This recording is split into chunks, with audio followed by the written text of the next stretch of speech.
I know we'd probably fight over this, but I don't need high 80s and 90s, man. I'm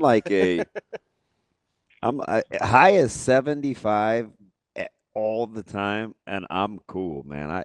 As long as you give me my 4 seasons, I don't need 90s to feel like, oh, this is fantastic. This is perfect, man. It smells like fall, doesn't it? It does. It does. It feels like fall too. If this is the kickoff temp, it's probably like 62 right now or something. If this is the kickoff temp on Thursday, I'm not going to complain. I mean, this is great weather, and it's a true night game, which doesn't always happen in September. If you have a 6 p.m. kickoff, it's an evening game. This will be a night game. I don't think we'll see the sun at kickoff inside Arrowhead. I think it'll probably be back behind the stadium. So, I'm looking forward to watching the game under the lights in fall temps. It's going to be great. Sam, so I'm gonna jump right into it with you. I saw on your most recent piece on Omaha World Herald, I saw a headline that grabbed my attention, which I'm guessing was the goal. But I saw Sam McKewon at least 8 wins. Talk to me about this. Well, I think you can take the head coach and the athletic director at their word that this is going to be a good team, and if it's a pretty damn good team, as Matt Rhule said, then they ought to win 8 games. Now, there's caveats. The caveat is Dylan's got to stay healthy. I mean, I think that's, and I put it in there, the word force majeure. I mean, if something unforeseen happens, then of course the expectations change, and the player they've got to keep healthy is Dylan. I mean, that's the one, because I don't think the backup situation is, necessarily 8-4, but provided he stays healthy and he's throwing the ball and he's the guy in the pocket, I think it's reasonable to expect that and embrace that. And the schedule, if they were playing Wisconsin's schedule or Florida's schedule, I may not say that, but they're not playing those schedules. So I think the numbers are there, and I understand that we've moved away from this. Well, we don't want to put a number on it, and we just want to call it, we just want to play to a standard. If they play to their standard, they'll win 8 games, at least. Yeah, I think this is interesting, and believe me, I try not to overdo depth charts because I think I kind of know. I don't know, man. I know what they are. They do have value though, so I'm Yeah. certainly not going to be dismissive of that. They absolutely have value. But how much of when you look at this depth chart, whether you have to be able to envision whether Nebraska's an 11 personnel or 12 personnel or 13 personnel versus, are they playing with a true nose or two eyes or a pass rushing package? How much do you have to allow yourself the freedom to extrapolate when you look at the depth chart because Nebraska could be so situational with how they want to play? Yeah.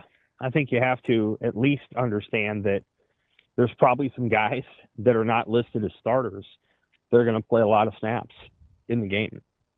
And that's just a reality. And they might be guys that figure very prominently in the results of the game. For example, Harburg and Nelson are not listed as starters.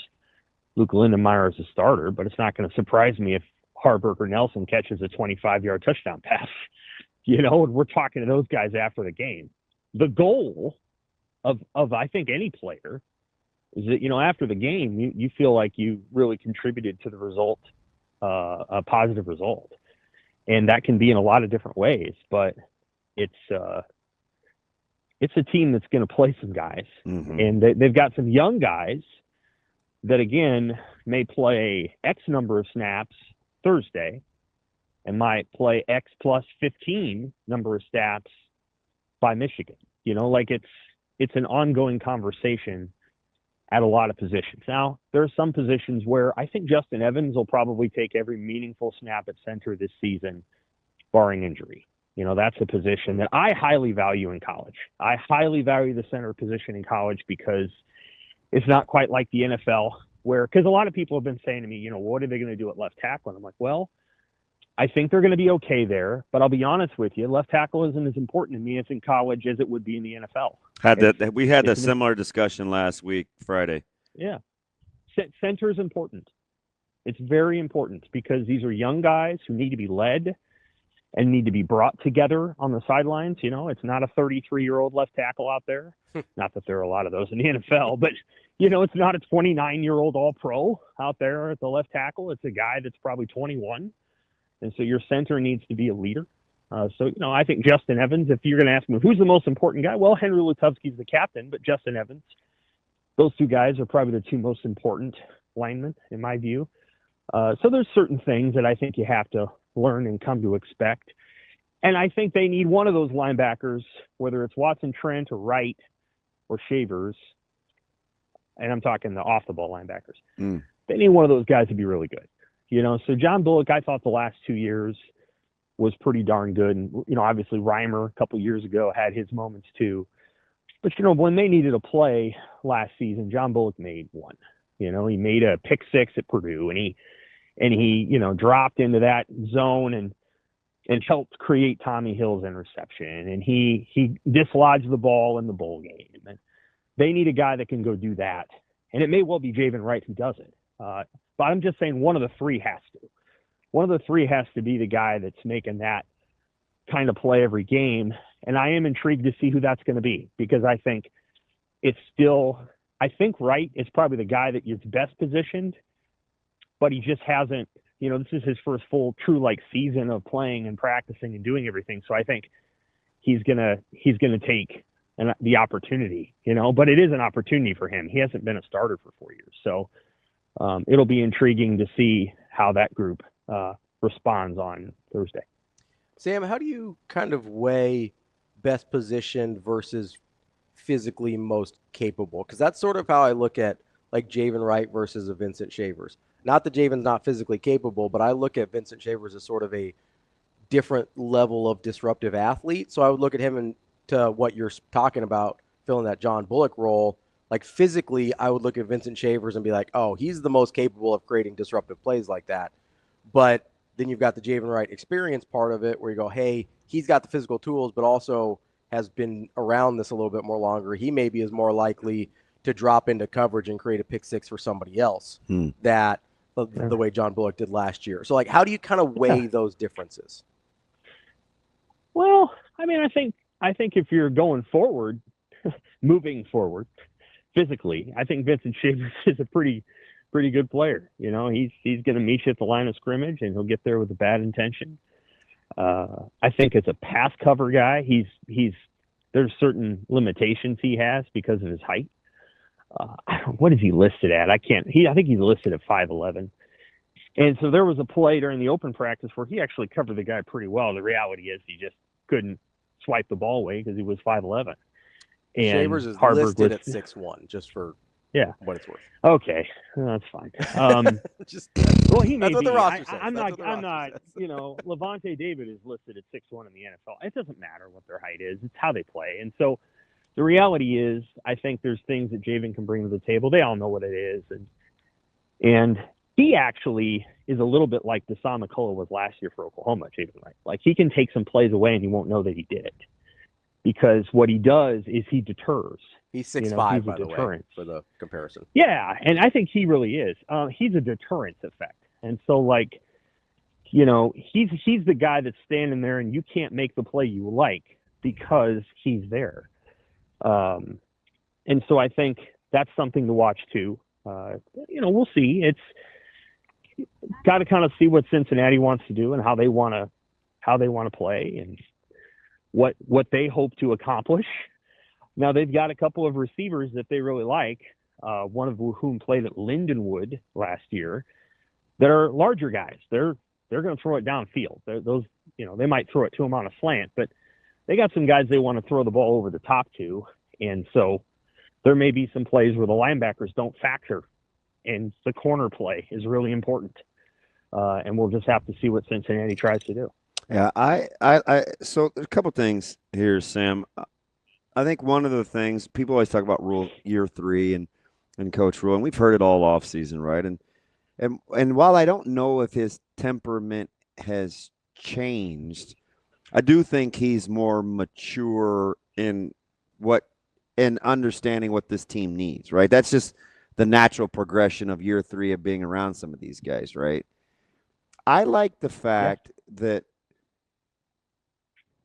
it's I get the impression that the confidence with him is key because for this team, I don't know if he's as much worried about the physical as much as they haven't been here before, right? They're actually playing with expectations. There's actually real tangible goals that I think that they talk about. There's this belief factor internally that they think that they can accomplish. That has to start and be modeled at the top. For me, Mm-hmm. I think that's the most fascinating thing about the evolution of where Coach Rhule is this year in the offseason and leading up to this season than he has been before in the past. It's not so much for us to glean the information, but I think he's modeling it for his guys because they're going to be in uncharted waters with expectations, in my opinion. Yeah, this season has those attached in part because for perfectly understandable reasons. I mean, when you have a second year quarterback, there's some expectations attached to it, and I'm sure Dylan has those too. So, like, I think some of it is they're all kind of looking at, okay, we like our head coach, and I think they do. I think that the majority of the team quite likes him, and they're looking at the quarterback and going, we got a dude at quarterback. And when you have those two things, you kind of expect to be good. And I know that's like irrespective of every other position on the field, but the reality is that's kind of the thought process. And so I think, yeah, they'll be playing with that. I think some units are probably ready to play with that. Some units might not be, and we'll learn a little bit about them. And some units probably don't even think that much about it. I don't know that I've ever gotten inside the head of a receiver and like thought through. I think receivers like to play and they like to make plays and they like to do things and that are irrespective of, I'm not trying to say they don't care about the team winning, but a receiver, if you tell a receiver, hey, you guys might lose the game today, but you're going to catch 200 yards worth of passes, the receiver's not going to go no. And so the receiver's out there to make the plays that you're paying him or put him on scholarship to make. And so I think they actually have guys that can do that. I think that, they had guys that really wanted to do that last year. I think they have guys who can do it better this year. And so that's part of what you're getting at receiver. You're getting playmakers, and I think they have them. So I do think they have to handle expectations. The one area where that's interesting, and sometimes there can be a lot of thought process that goes into a handful of plays, is on special teams. And so, the punters and the kickers, people don't think about it the way that, but those guys trot out there, only a handful of times per game, but they got to be good when they do. Like, it's not, you can't miss an assignment. If you miss a field goal in a game, it might be the only field goal you attempt. So there is a lot of pressure around that. And I think teaching that mindset, which Rhule is good at, which I think Eckler is good at, will be helpful. It's going to be a lot of fun to watch this team on Thursday. But then more interesting as the Big Ten season gets going. Like how they handle each week and how they talk about the opponents coming up. And Thursday is one of those games you kind of got to get through. There's just they want to win it. They should win it, in my opinion. But it's like one of those games where you're like, that it's not going to go perfectly. There's going to be some things that probably go awry. And you just hope that they don't burn you to the point where you lose. And unfortunately, Nebraska's lost some of these games in recent years, these season openers against power conference teams. In some of those games, they weren't very good. In some of those games, they were pretty good, but they just made the crucial mistake, and they've got to try to find a way to not make that. I think we're going to be pleasantly surprised. Good. Sam, when we're talking about like situational and packages, this could be one of the more interesting teams this year because I do think they'll have a lot of options. He talked about one of the things that caught my ear in the presser was being an explosive movement front where To me, it screams that they like their athleticism. It implies a little bit of I almost said aggressiveness, but it's not, right? I know they want to stop the run with toughness anyway. But I do get the sense that guys will be on the move. Playing to their strengths, do you think, or just what do you think the methodology is behind wanting to be an explosive movement front? Because I like it personally, but I come from a Right. three front background, so of course I like it. I would say that not only would it be playing to their expectations or playing to what their preference is, but just their plan. That's what Rhule wants.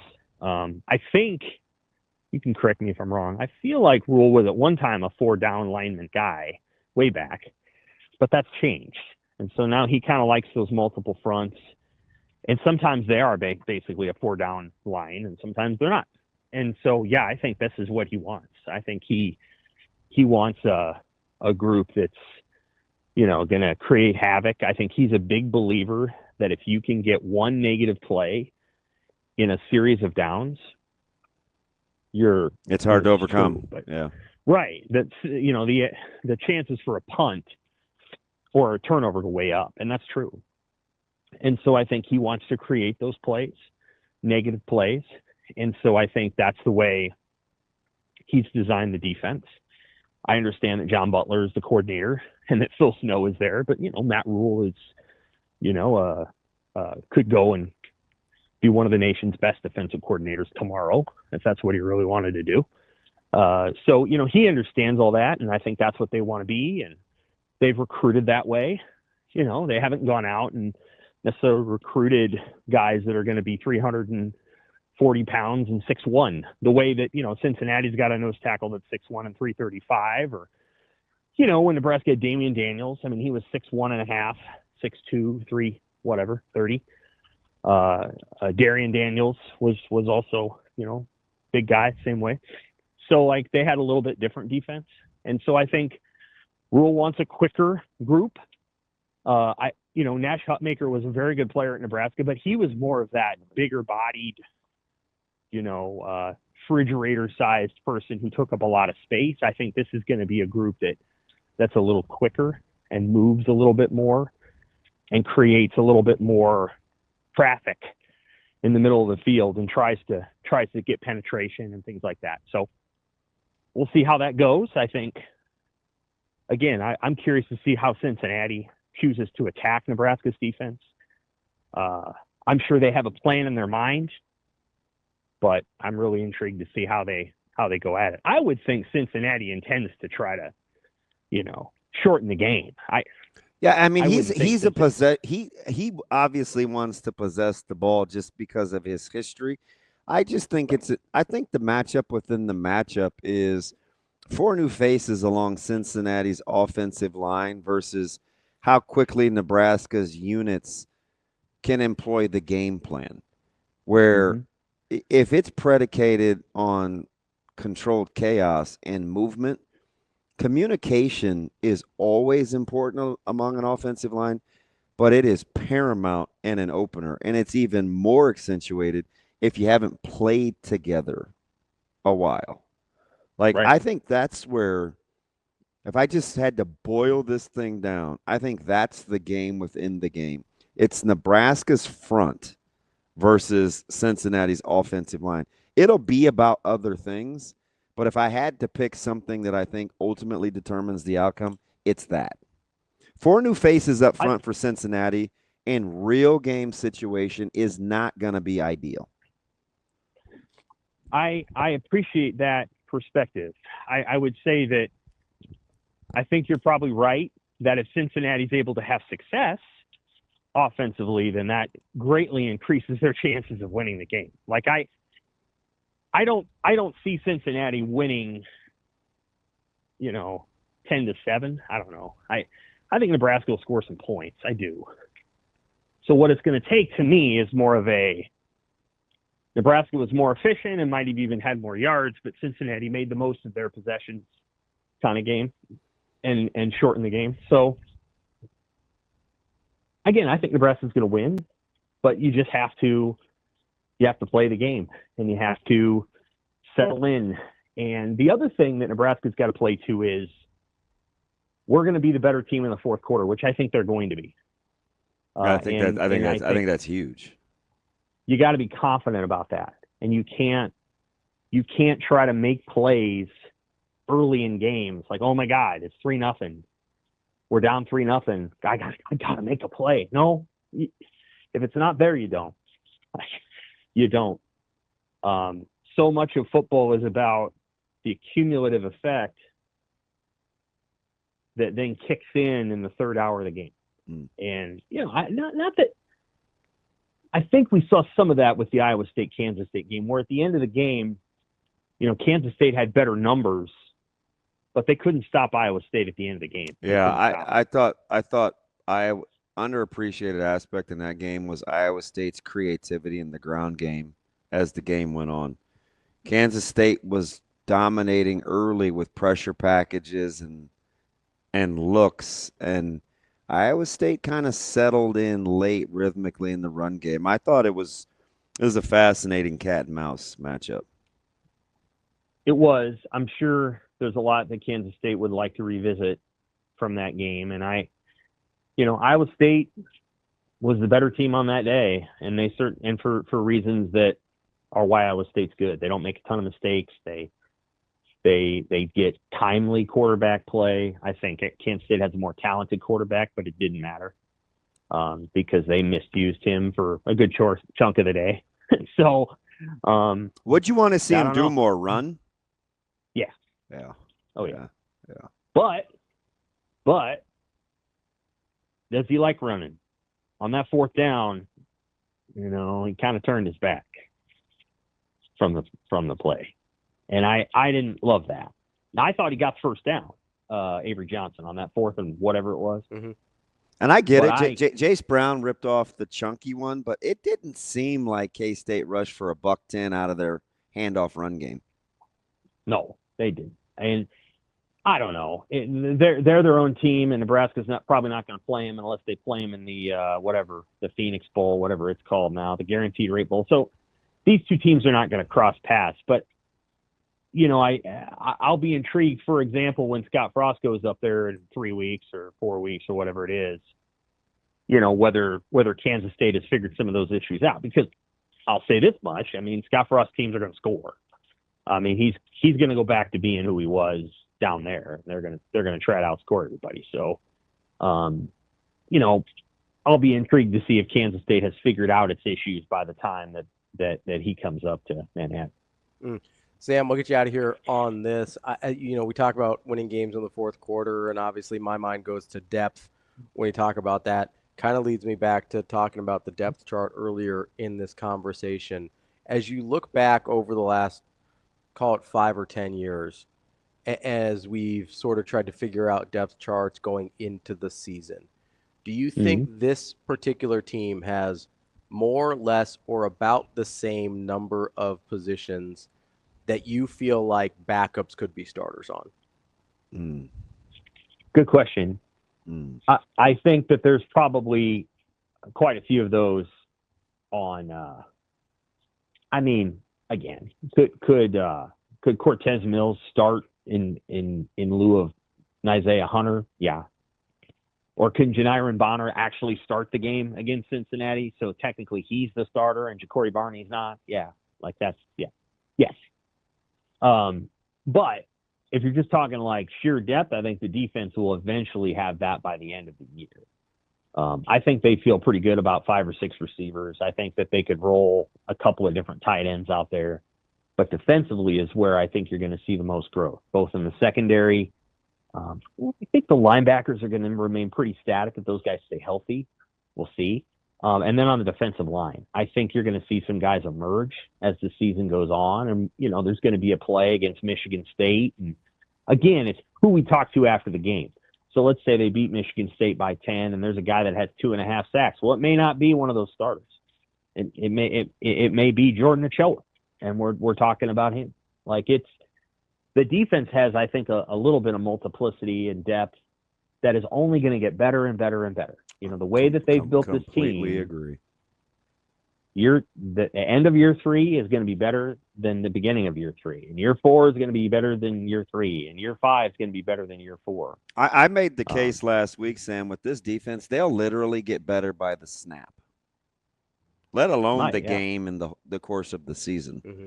I mean, the third drive could look vastly different than the first drive for them defensively.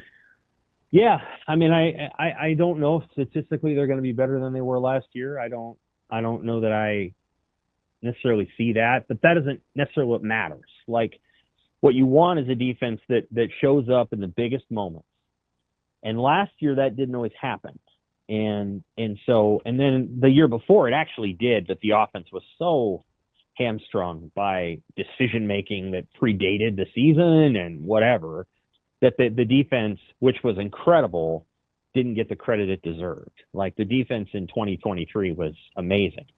And it just didn't get the credit it deserved because it was constantly having to hold up that offense. So in 2024, I thought there were some moments where the defense didn't stand up as well as it could. I'm sure they hope to correct that this season. I'm sure that every guy on that team would love to play Illinois again and test out how different of a team they can be. But they're not going to play Illinois this year. So the games that will test them will be different teams and different situations. That's Sam McKewon, Omaha World Herald. Sam, appreciate the time as always. Are we landed on 8? You want to push it to 9? I'm saying they're going to win at least 8 if you believe in progress. I mean, yeah, I actually would push it to 9, because to get to 8 or to keep it at 8 meant that we had to say they were going to lose to Michigan and USC at home. And I'll say 8, and I'll go to 9 after I get to watch Michigan and USC the first. I'm almost the exact same. That's no. Although we it's not those two games, but almost verbatim, I could easily see 9, but it's not Michigan and USC for me. It's Michigan and Minnesota. Oh, yeah. Minnesota's going to play this week. They're going to win, but it's going to be, 20-13. It's not going to be a blowout over Buffalo, I don't think. If it is a blowout, then maybe Minnesota's better than we think, I know one thing. If Nebraska gets over the Minnesota boogeyman in this last 5 years, you're just not going to be able to control this staff, because if Nebraska's players can pick up on the coach's temperament and competitiveness about bring it on and deal with adversity, fudge. It could roll with a lot of momentum in a hurry. I don't worry about them physically.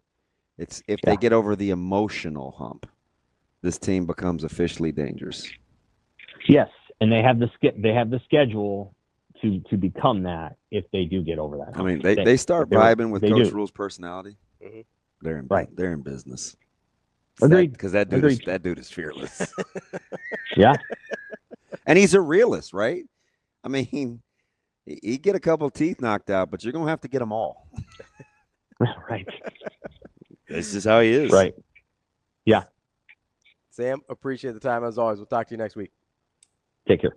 That's Sam McKewon. They get to that point. Herald. They get to that point. Yeah.